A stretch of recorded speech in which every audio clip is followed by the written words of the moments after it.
guys, Spirit Guide Messenger po. Welcome back po. Okay guys, bago tayo mag-start ng ating reading, at as usual po, palagi kong sinasabi na ang intention ko sa paggawa ng video ito, naway mabigyan ko po kayo ng kamalayan, pag-asa, at naway mahil niyo po ang inyong sarili. At magkaroon po kayo ng pagmamahal. Okay?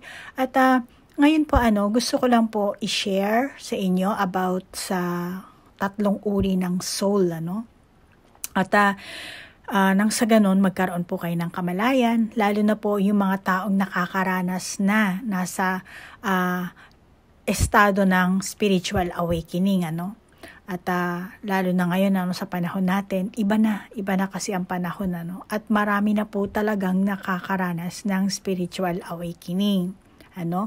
Malamang ikaw na nanonood ng aking YouTube channel, matagal ka na ditong taga-subaybay ko, umalis, bumalik, at malamang na pinabalik ka ng gabay mo, at dahil naghahanap ka ng kasagutan, meron ka mga katanungan na hindi mo alam kung saan mo hahanapin, hahagilapin kung ano yung sagot sa iyong katanungan, Lalo na kung gusto mong malaman kung sino ka talaga, At kung ikaw ba ay starseed or kung marami yan, mga light worker.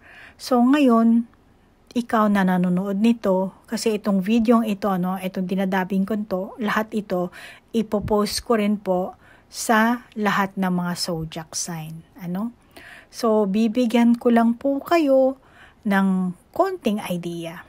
At ikaw na ang bahalang dumiskubre sa sarili mo.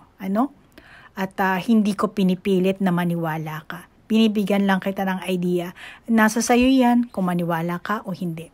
Dahil sa mundo natin at ang mission mo ay, ang assignment mo yan sa spiritual, Ang kailangan, self-discovery, self-realization. Kailangan, hindi ka lang basta-basta maniniwala sa sabihin ng ibang tao, kundi ibase mo sa mga nararanasan mo sa buhay mo. Okay? So ngayon, ang gusto kong i-share sa inyo, meron kasi tayong tatlong uri ng souls. Merong earth-based soul at meron namang tinatawag na interplanetary soul or yung mga kaluluwa sa pagitan ng mga planeta. Okay? And then yung pangatlo naman is merong angelic soul na tinatawag.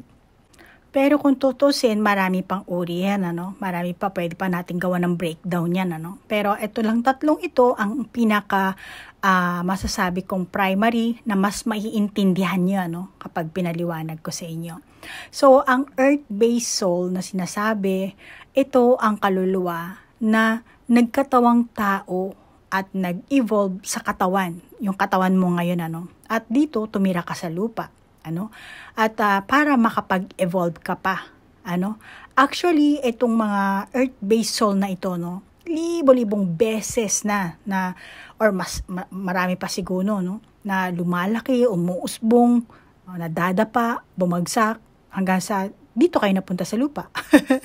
galing kayo, siguro yung iba sa inyo, So, yung mga earth-based soul, galing sila sa higher realm. At sa higher realm, merong nursery doon. At doon sila, kumbaga, bago pa sila muna pumunta dito, doon muna sila, bago magkatawan tao, Bago mag-incarnate dito sa ating mundo or bilang isang tao. So, doon muna sila sa nursery stage ng higher realm. Meron yon, Maniwala ka sa hindi, meron yan. Okay? And then, yung pangalawa naman na sinasabi ko ay tinatawag na interplanetary soul or yung mga kaluluwa sa pagitan ng mga planeta.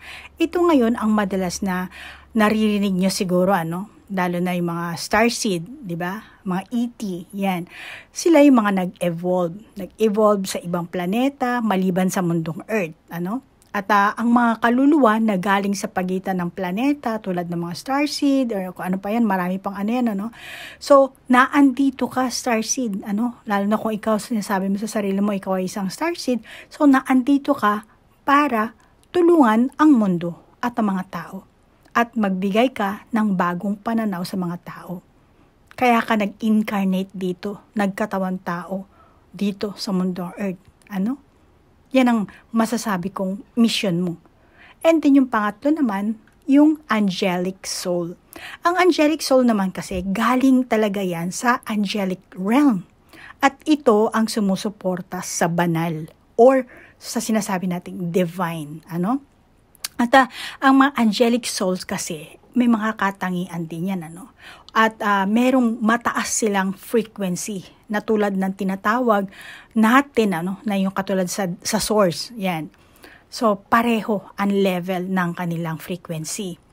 Ang karaniwang enerhiya nila, yung mga galing na masasabi nating angelic soul, yung enerhiya nila talaga is more on pag-ibig, pagmamahal, pakikiramay. Yan sila.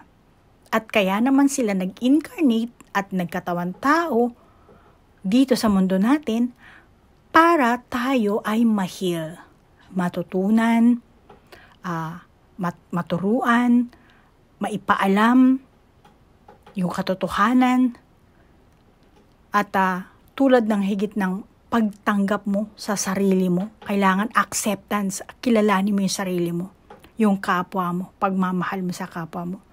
At higit sa lahat yung kapayapaan, pag-ibig, pakikiramay, yung pananaw. So, yan ang mission mo ngayon dito sa mundong ito. Galing ka sa angelic soul, tapos bumaba ka dito sa lupa. Okay? So, yan ang mga 3 soul types. At meron pa yung sari-saring uri, kung bibigyan natin ng breakdown yan, Pero, dyan pa lang, malalaman mo talaga kung saan ka nagmula. Pero, ang mga soul na galing sa pagitan ng planeta, tulad ng starseed, marami talagang, malalaman mo na lang sa sarili mo, parang ang dami mong struggle. Bakit ganito yung mga nararanasan ko? Bakit parang sobra ang paghihirap na ikukumpara mo sa ibang tao? Parang yung dagok ng buhay, parang masasabi mo siguro na yung buhay mo ay parang impyerno. No, bago ka palang pumunta dito sa mundong ito, meron ka nang ginawang soul contract. Malamang na hindi mo alam yan as long as hindi ka pa nagiging spiritually awakened or hindi ka nagtitake ng masasabi ko yung katulad ng hypnosis, yung Akashic record. Pag hindi mo nabibisita ang sarili mong Akashic record, hindi mo talaga alam kung ano ka ba talaga. Kasi nga, may sinasabi nga na tayo nakaprogram tayo. Tayo mga tao. At ang alam lang natin is nasa 4 or 5% lang. Yan lang ang meron tayong kaalaman. Pero majority sa mga tao, wala talagang alam. Wala. Dahil nakaprogram kasi. Ganun yun. Kaya pag naging spiritually awakened ka, magugulat ka na lang. Pag truly, fully spiritually awakened ka, magugulat ka dahil abot ng, ang tawag nito, hindi mo talaga maintindihan na ganito pala ang tawag dito, ganito pala ang nangyayari, ganito pala ang structure, ganito palang ito pala ang katotohanan. So, yun ang gusto kong ipaalam sa inyo ngayon bago tayo mag-start ng ating reading. At para mapataas mo ang iyong vibration frequency, bibigyan lang kita ng ilang pamamaraan. So, may mga positibong bagay na dapat kang gawin para mapataas mo ang iyong vibration frequency. Una, pagising mo sa umaga, bago ka bumangon sa higaan mo, unahin mo munang magpasalamat. Pasalamat ka dahil nagising ka. At mag-advance ka na rin magpasalamat dahil yung magaganap sa araw na ito. Kahit nasabihin mong hindi mo pa alam kung ano mangyayari, it's okay. Maging hindi man maganda or maganda man, still experience mo pa rin yun, so kailangan mo pa rin magpasalamat. Okay? Pagising mo sa umaga, At sabayan mo na rin ng dasal, hindi ko alam kung anong relihiyon ang meron ka, pero sa spirituality, hindi naman sinasabi kailangan ito ang relihiyon mo. Walang yan. Walang problema yan, So, sabayan mo ng dasal, and then, bago ka uminom ng kahit bago ka uminom ng kape, ganyan, or kumain ng pandesal, ng tinapay, uminom ka muna ng 1 basong tubig. Okay? And then, pangalawa, mag-practice ka ng self-affirmation. Kahit na for example, yung trabaho mo ngayon, gigising ka ng Lunes, So, ngayon, bigkasin mo ang self-affirmation. Para, bawa, sabihin mo, kaya kong i-handle ang trabaho ko ngayon. Mga ganyan. Positive yan, di ba? So, kung tindera ka, nagtitinda ka ng mga kariton-kariton, di ba? Wala kang pwesto. Pero sabihin mo na lang na malaki ang kita ko ngayon. Marami akong mabibenta. Marami akong kliyente, customer, maraming bibili sa akin sa paninda ko ngayon. So, lahat iaano mo ng positive. And then, yung pangatlo naman, kung meron kang problema or meron kang pinagdadaanan, huwag kang mag-focus doon sa problema. Okay? Instead, ang isipin mo kung paano mo malulutas yung problema mo.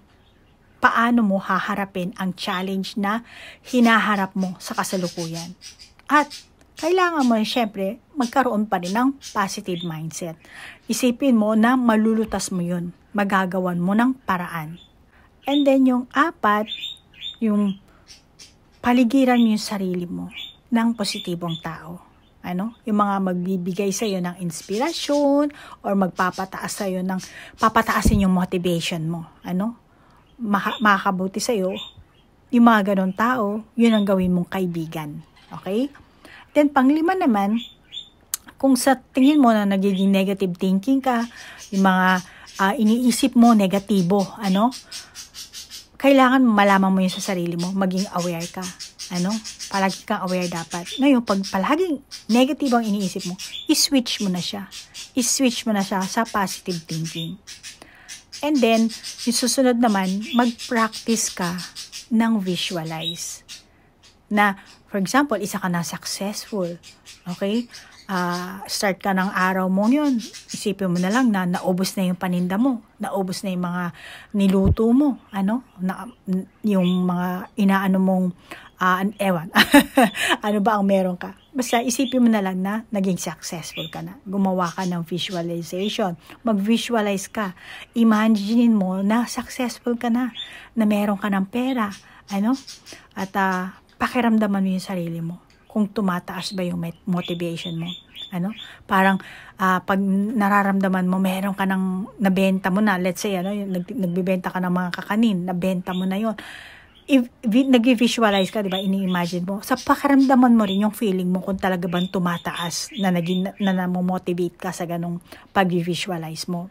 And then yung last, yung mga maliliit mong panalo, let's say sa lottery, sa mga scratch, yung mga maliliit mong bagay na natatamo, regalo or papremyo sa mga department store, dapat pasalamatan mo. Kahit maliit yan, kahit malaki, kahit na, hindi ko na kailangan to. Still, napunta sa kamay mo eh. Kailangan mo pa rin magpasalamat. Kahit na tatanggapin mo, tapos bibigyan mo sa iba, it's okay. Basta magpasalamat ka. Ganun ang dapat mong gawin. Okay? Kahit meron ka mga bagay na na-achieve, maliit man o malaki, sa trabaho man o hindi, love life man, or sa school man, lahat, kailangan magpasalamat ka pa rin. Dahil ang pasasalamat, dahil hindi lahat na dumarating sa iyo kasi ay kagustuhan mo. Ang kaitaas-taasan ang nagbibigay sa inyo yan.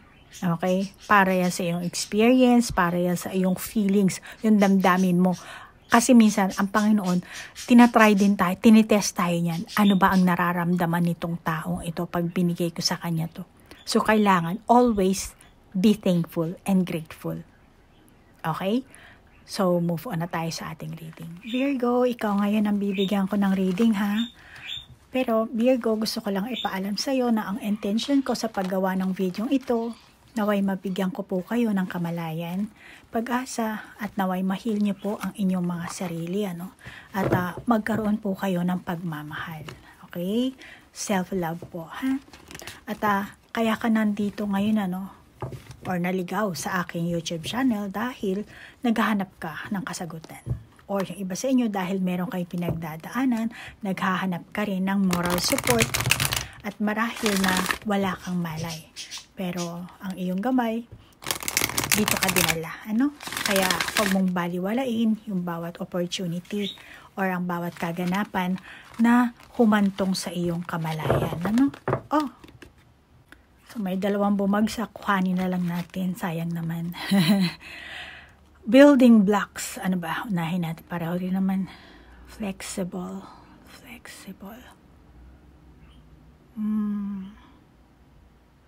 Building blocks. Alam mo, tingin ko sa'yo, mukhang napapaligiran ka ng mga chismosa. Baka ikaw mismo ang chismosa, Virgo. Hindi ba? Medyo negative ang nasabi ko, pero lahat ng tao may negative side. Huwag mo sasabihin, hindi ako ganyan. Ego mo yan, Virgo. Pero nakakita ko, may taong hindi mapagkakatiwalaan. At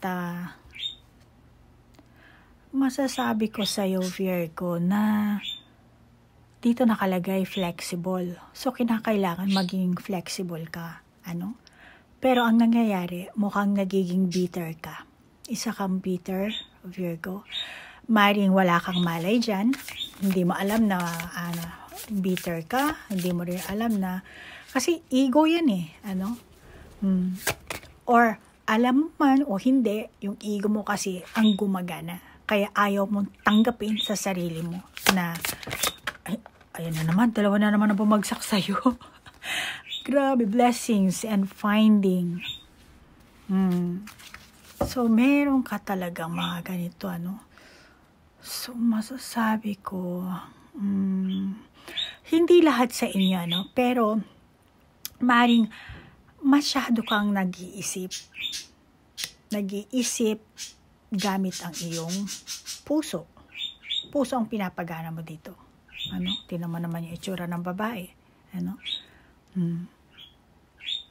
Ngayon,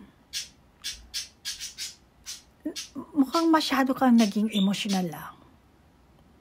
Maring sa kasalukuyan or ngayon pala darating sa inyo, yung iba, So, Virgo, kailangan mong simula ang pag-iisip mo ng objectively. Kasi, baka dahil sa iyong emosyon, maari kang mailigaw niyan, Hindi mo tuloy matumbok kung ano yung iyong destinasyon, yung iyong landas na dapat na tahakin mo. At alam mo, Virgo, makakabuti sa'yo na maglaan ka ng oras. Para matingnan mo din yung sarili mo.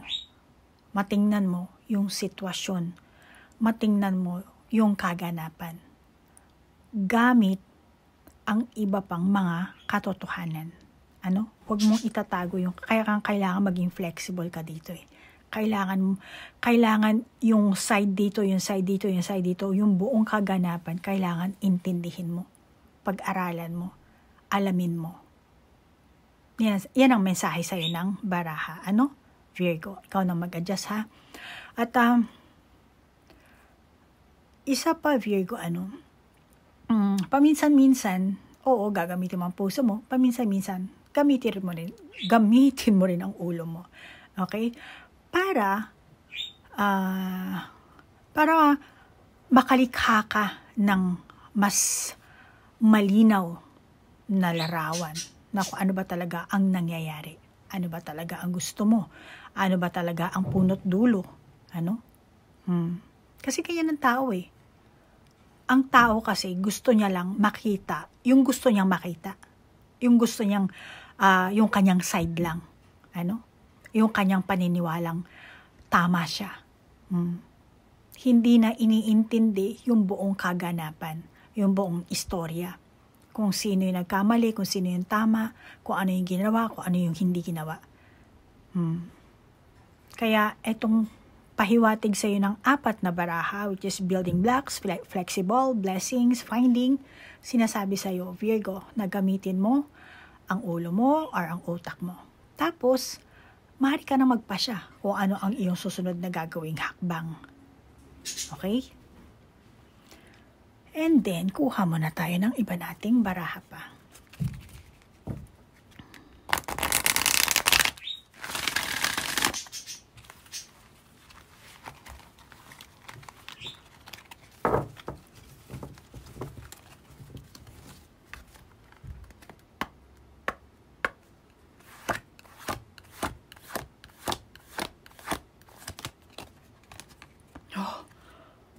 Whale. Bridge.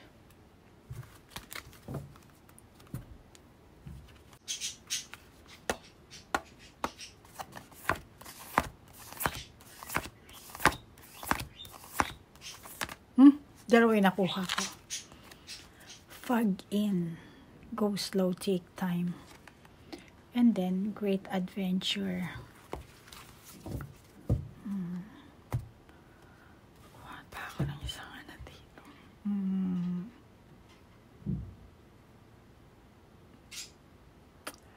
Masasabi ko dito, malamang ikaw, bitter. Bitter ka talaga. Naging malamig na ang puso mo at higit sa lahat, tinatago mo yon. Nagdaramdam ka. Meron kang pinagdaramdam dito eh. Maring ibang Virgo sa inyo, nagsimula ng magkahiwalay siguro kayo dito ng landas. Pero, kung dati, nagkahiwalay kayo ng landas, tingnan mo yung para siyang dragon din dito rin. Parang, ano ba yan? Parang seahorse na parang, kung dati naghiwalay kayo ng landas, ngayon magtatagpo kayo. Ano? Kaya, kung dating LDR kayo, tapos nagkahiwalay kayo, wala kayong closure, darating na yung time na magkakaroon kayo ng closure. Malamang na etong pagdating ng time na to, parating pala naman kasi sa inyo to, no? So, pag dumating na to, wala na siguro yung sama ng loob mo, yung galit mo. Or ngayon pa lang, ano, magsisimula ka ng ihiwalay mo ang sarili mo. Yung iba, hindi lahat, ano. Baka gusto mo ihiwalay ang sarili mo, para kung sa anong kadahilanan, ano. Pero, hindi ito ang tamang paraan, ano, na gusto mong ihiwalay yung sarili mo. Hindi. Kailangan mong mag-jump in dyan. Kailangan mong harapin yan. Ano? Kailangan mong magharapan kayo. Nang sa ganun, magkaalaman kayo, ano? Meron kang kailangan ipaliwanag siguro dito, ano, Virgo. Lalo na kung ang inyong relationship ay naging stress or nagiging stress na, ano. So, sa darating pang araw, linggo, buwan, kailangan ipaliwanag nyo or magkapaliwanagan kayo, magkaalaman kayo ng inyong mga saloobin, ng inyong damdamin. Dahil sa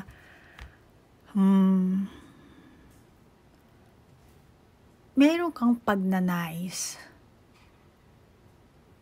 ikaw Virgo, malamang ito, ano, gusto mo sigurong mapag-isa, mapag-isa muna, or meron kang kahilingan na yung kahilingan mong yon ay para sa sarili mo lang. Maaaring pera, or kung ano man, gamit, bagay, or ano, sitwasyon, tao. Meron kang kahilingan dito eh. Pero, ang feeling ng person mo, pang sarili mo lang yan. Lalo na kung ikaw ang Virgo na may karelasyon, ano? Tapos, yung ang kahilingan mo, hindi pinapakinggan yung ng person mo, or hindi pinapakinggan ng person mo, yung side mo, yung gusto mo. Kasi tingin ko sa'yo dito, nagiging selfish ka.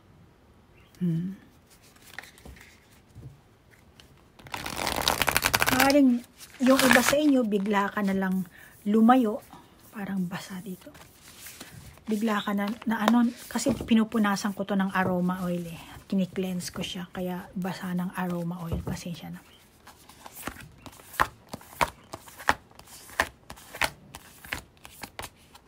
Blade, sabi ko na nga ba't eh.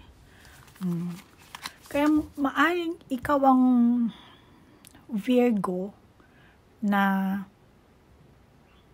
ay, hindi ko naman masasabing selfish ka, or masasabi ko na lang na nagiging selfish ka. Kasi meron kang gustong kagustuhan eh. Meron kang pagnanais na which is pang sarili mo lang. Ano? Then, etong person mo, hindi niya naiintindihan yun eh. Malamang na wala kang explanation, hindi mo sinabi sa kanya na ganito, ganyan, ganyan. Kaya kailangan nyo nga dito magharapan. Yan sinasabi ng baraha. Baka Virgo, gusto mo ng time and space. Kaya eto, sinasabi ng baraha, go slow, take time. Ngayon, kung sinasabi ng person mo na selfish ka, Virgo, ganyan, ganyan to, which is, para sa akin ha, hindi ka naman selfish, hindi ka naman, gusto mo lang talagang bigyan ng sarili mo ng panahon, ng time and space. Pero, yung rason dapat, ipaliwanag mo dito sa person mo. Kasi, parang ang nararamdaman ng person mo, iniwan mo siya sa ere. Siya lang mag-isang nasa ere. Kaya, para sa kanya, huwag naman ganun. Baka yung iba sa inyo, ganito pa lang ang mangyayari. And, anong baraha ang gagamitin natin? Ito na lang siguro. Pero alam mo, Virgo, sa tingin ko dito sa barahang ito, meron kang sugat na malalim eh. Na trauma ka dito. Malamang yung iba sa inyo, nagiging toxic na rin ang inyong relationship, paunti-unti, nararamdaman mo. Yun naman, yung iba sa inyo, dahil meron kang negative na pag-iisip. Pero yung iba sa inyo talagang totally na meron talagang kaganapan na tumatak sa puso't isipan mo na malamang na ito ang naging trauma mo. At pwera pa dyan, masasabi ko, kasi kayo ng person mo, poor of communication din kasi kayo. May kanya-kanya kayong haka-haka, kuro-kuro. At hindi nyo na straight to the point kung ano yung gusto nyong mangyari sa inyong samahan.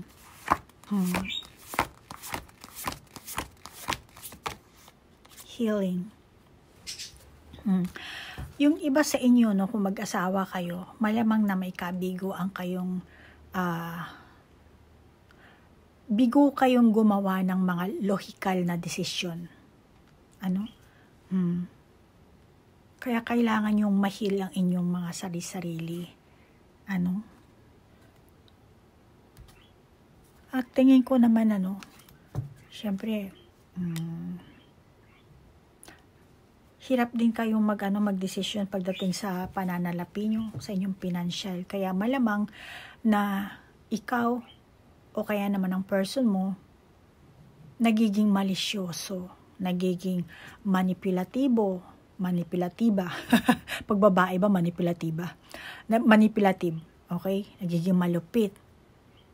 At higit sa lahat, nag-iisip ng masamang senaryo na ganito ang mangyayari. Ikaw kasi ganito, ganyan. Sisihan na nakikita ko dito. Masyadong Kaya, nag-iisip ka kasi ng masasamang mangyayari. Sobrang critical ang pag-iisip na nangyayari sa'yo or sa person mo. Kaya malamang yung iba sa inyong Virgo, ito talaga ang nadudulot sa inyo ng trauma. Or pwede ring vice versa, kung ano man ang ginagawa ng person mo, siya ay nagbibitaw ng kung ano-ano mga negatibong pananalita, or sobrang critical siguro mag-isip itong person mo, na ikaw ang natatrauma. Ikaw ang nakakaranas. Or siya naman ang nakakaranas din. Kayo na ang bahalang mag-adjust. Pero, pwera pa dyan, sa dami ng taong naandito, pati dito, so masasabi ko, may mga taong nagtatangkang manghimasok sa inyo. Yung iba siguro sumisilip, tapos pag alam na kalmado ka na, nagsusulsol, hindi naman kalmado, pag time na pwede kang kausapin, doon sila papasok. So move on tayo para sa mga single naman, yung request. Mami, naman kayo ng reading sa single. Actually, meron namang single Katulad ng sinasabi ko po sa inyo, ang reading is hindi lang pang isang zodiac sign, general. At kailangan mag-adjust. And then kung gusto nyo, sa tingin nyo naka-resonate kayo at gusto nyo mag-request ng personal reading, kontakin nyo lang po ako.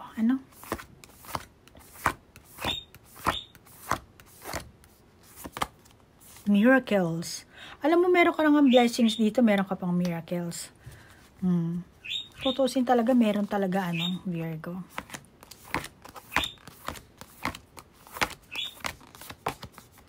Breaking trail, a breakthrough is at hand. Para to sa single na single na Virgo.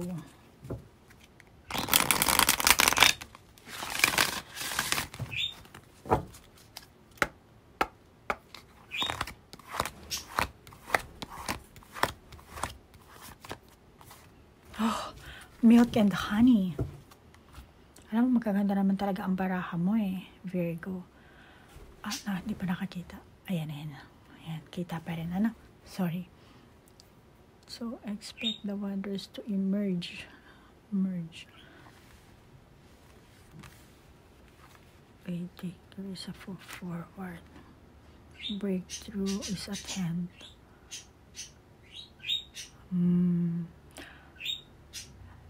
Kung ikaw ang single na Virgo ngayon, or ikaw siguro yung Virgo na kabe-break mo lang sa person mo. At tingin ko, hindi naging maganda yung pagbe-break nyo, Mukhang nag-iwan ito sa'yo ng feeling na paghihiganti. Kaya umaasa ka kay Genie. Magre-request ka kay Genie dito ngayon. So, nag-iwan ng sakit. Parang gusto mo makaganti o kaya naman itong person mo. Masasabi kong yung tipong hindi mo siya kayang patawarin, na meron kang tinan mo na ang sama ng loob nito, parang naghuhukay ka na naghuhukay ka na dito.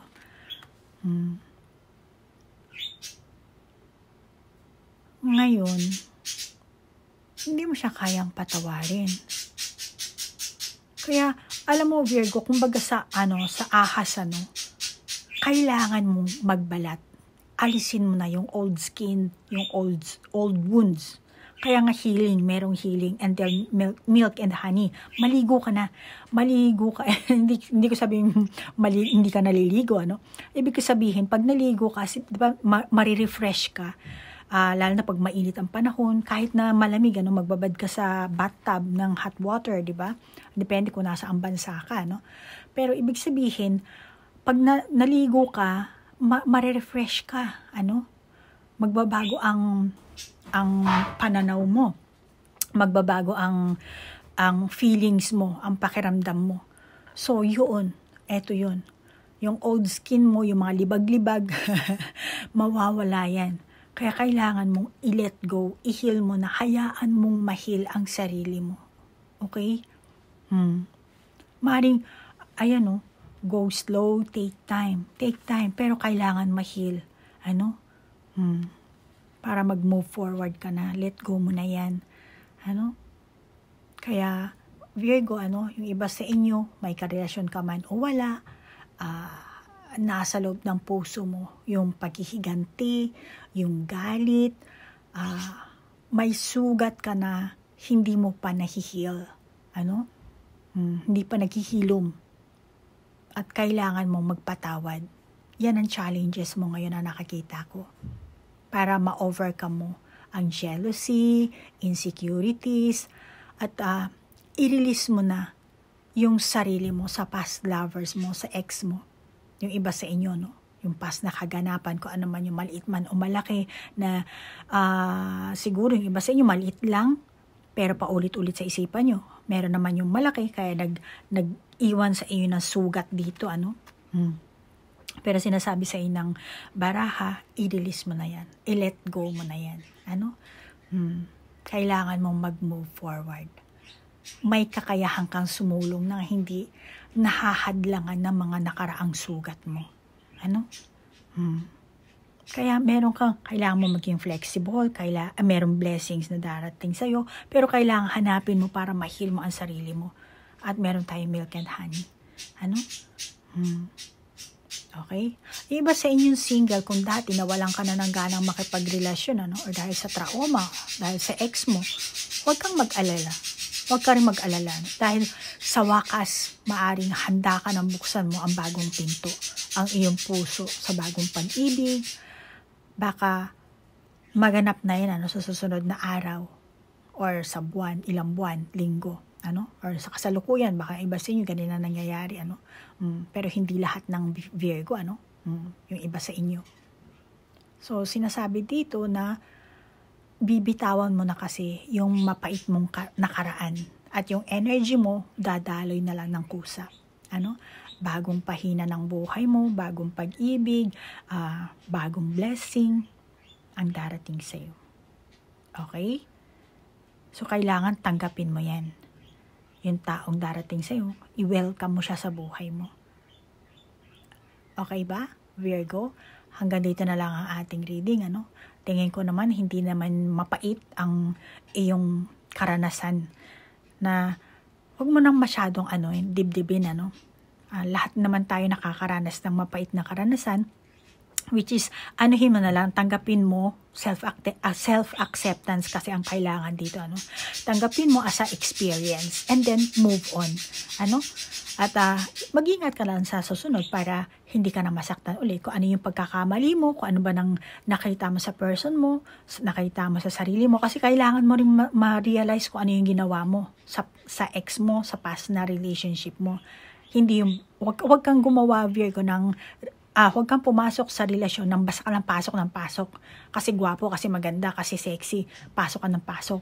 Pero isipin mo syempre, kung naglalaro ka lang, siguro maglaro ka na lang. Pero kung naghahanap ka ng masinsinang relasyon, dapat every relationship na papasukin mo, kumbaga all out ka dapat. Depende sa edad mo, Ngayon, kailangan ready kang i-commit ang sarili mo. Kasi kailangan talaga sa isang relasyon ganun Hindi pwedeng pasok ka lang ng pasok. Kailangan mag-sacrifice ka rin sa time, sa pera, sa trabaho. Marami kang kailangan i-sacrifice. Kaya kung hindi ka handang mag-sacrifice, wag ka na lang muna makipagrelasyon. At yung iba sa inyo, kung hindi ka pa talaga truly na-heal, hindi mo pa makita kung paano mo mahihil ang sarili mo, maigi siguro, i-isolate mo na lang, mag-reflection, gumawa ka ng reflection time mo, at dahan-dahan lang, hinay-hinay, malamang sa everyday na kaganapan sa buhay mo, makakaranas ka rin o makakakita ka ng kung paano mo mahihil ang sarili mo. Okay, Virgo? So, Virgo, hanggang dito na lang ang ating reading, Nagpapasalamat ako sa iyo sa oras na inilaan mo at sa iyong like, share, comment, at sa mga cross-watcher, maraming salamat at naligaw kayo. Sa mga bago kong subscriber, maraming salamat po. Namaste po. Bye-bye!